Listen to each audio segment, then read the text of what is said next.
Never let your enemy tell you how many of you there are. Never let the man that you're against form your opinions. This is the trick that's played on everyone who's oppressed. The first thing, an occupation, when you have a revolution in the country, the first thing you take over is the radio. And then you start telling the people, everybody, the war is over. And so all of them surrender. No, they believe that thing right there. And once they take that over, they start telling you where you are and where they are, and you fall right in line. It's plain thought control.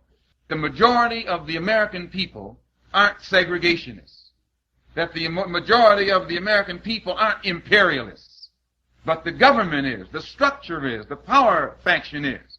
So, how then do all the majority go along with it? Because those who sit in power over the television, over the radio, and over the press is constantly telling those who are the masses how free they are, and how this they are, and how that they are.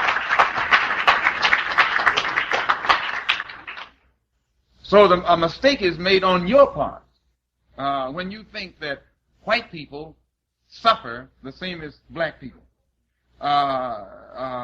Or as many Jews will say, well, we're a minority too. Or the Irish will say, well, we used to be a minority.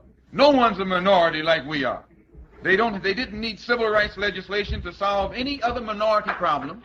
It didn't take a civil war to solve any other minority problem. It didn't take Supreme Court decisions to solve any other minority problem or legislation. It takes none of that action to solve the minority problems of these other people. The only real minority in America is the Afro-American. Now, when white people, who are oppressed and poor, supposedly, but the poorest white person can go where the richest black person can't go. It isn't only poverty in money that we're talking about. Poverty in spirit, poverty in freedom, poverty in equality, poverty in human dignity. This is the kind of poverty we're suffering from. So that the richest Negro in this country is still poor. When it comes to freedom, he's broke. When it comes to human dignity, he's broke. This is the kind of poverty we're talking about. So when you